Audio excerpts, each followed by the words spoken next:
Oh, fuck you, text box. Hello, everyone. So I'm reviewing The Visit. Let me fix that camera. It looks bad. Anyways. I'm reviewing The Visit. So this is M. Night Shyamalan's latest movie after he made a few crap movies with, The Happening was pretty bad. The Last Airbender was horrible. Just a bunch of bad films. He makes one that a lot of people actually seem to like. It got a 60-something% on Rotten Tomatoes, which is okay. I mean, it's not horrible, but it's okay. As far as his movies go, that's like one of his best ranked movies on Rotten Tomatoes. What did I think of it? Well, I've never seen a movie that's as hard to get a feel for or hard to explain as this one. But I'm going to try and explain it. Is this movie a masterpiece? No. No, it's not a masterpiece by any means. So if you're looking to see like an amazing film, like Sixth Sense quality, you're not going to get that. You're not. But I think that's kind of expected.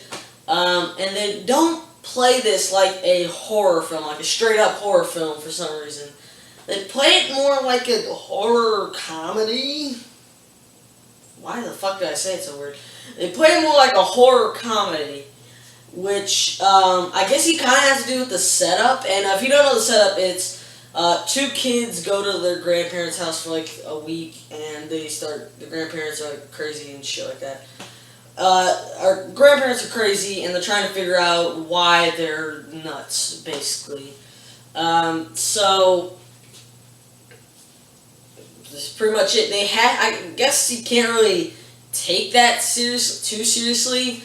But the reason I say it's more like a horror comedy is because there's a lot of moments that, there were some scary moments in this film, but I mean, like, they were just kind of like followed up by these moments that kind of killed the vibe, and they didn't let any of the scary kind of scenes play on for long enough to actually be creepy. Like, the best part of this movie is when they play hide and seek. I'm not going to spoil what happens, but I'm just going to say the best part of this movie for me was when they play hide and seek. Because it's actually kind of a long scene, and it lets the creepiness, build up, and, like that. But all the other scenes, they usually just throw in a joke or some shit like that. So it's kind of like a comedy. It's basically, so I was not expecting that, but I guess if the movie was trying to go for that, it's good by those standards. But I mean, the kids are unrealistic as fuck. The kid wants to be a rapper, and he actually does rap quite a few times in this movie. Well, not like, he doesn't do it to the point where it's like every 5 seconds you're constantly reminded. No, he only does like 2 or 3 in the movie. And the first time it was like, okay, this is fucking awful. Second time it's like, okay, stop, because it's like not that long after it. And, but it was okay. They're trying to give him some shit, some quirks to make him remember him more. And then the third time was just fucking awful, and it ruined all tension that it had going, everything that, it just ruined a different scene. It just ruined it. And,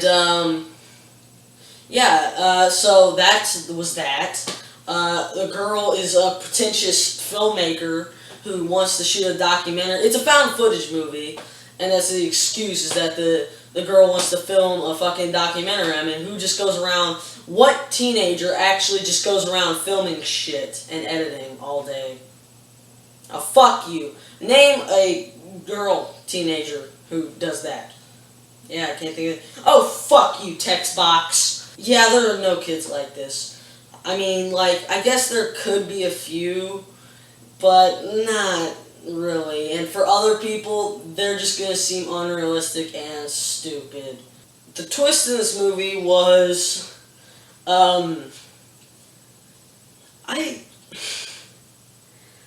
I saw this twist coming. I gotta be honest.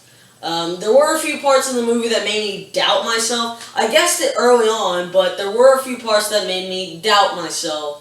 and think like, oh, maybe that's not it. But I was right. There's just one part in this movie that's just like, no, that's not, doesn't add up, and it just kept getting more and more hints. But I did get a few things that, wouldn't add up that they actually do explain. And it's good at keeping you guessing, even if you guess the twist. It's good at keeping you guessing. It's wondering if you're right or not. And as far as a twist, it was a good twist. I mean, it's not like, it's not that predictable. Like, you couldn't just, a predictable twist to me is when you just read you just hear the setup and you can guess the twist. But with this, it's kind of like you have to see the movie to guess the twist. And even then I get a second guess myself quite a bit. So, I don't know, the twist is okay, I guess. Yeah, so that's really it, I guess. The Visit, one of the strangest movies of the year. If you want to see something you've really haven't seen before, go see The Visit. I mean, it's almost out of theaters. It's been there for like a month now. Actually, it has been, because I filmed this on October 11th. I don't know when I'm going to post this, but yeah, that's The Visit. One of the strangest movies to come out this year. And also, there are a few gross out scenes in this movie, but there's really only two. And, well, actually, no, three.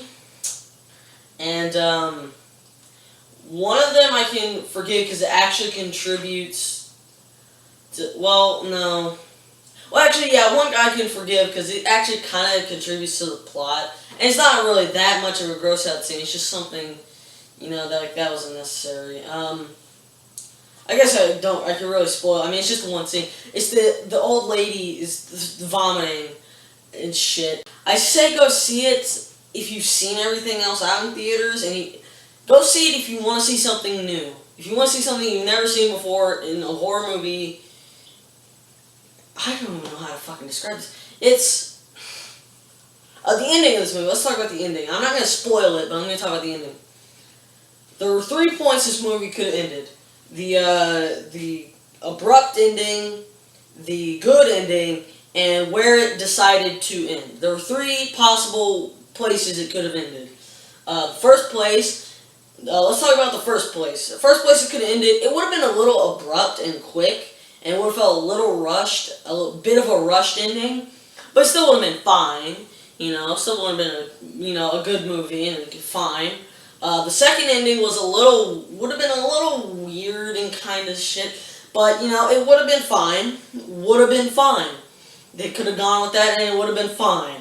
The place where they decided to end was fucking awful. We had 2 places they could have ended and it would have been actually a pretty good ending.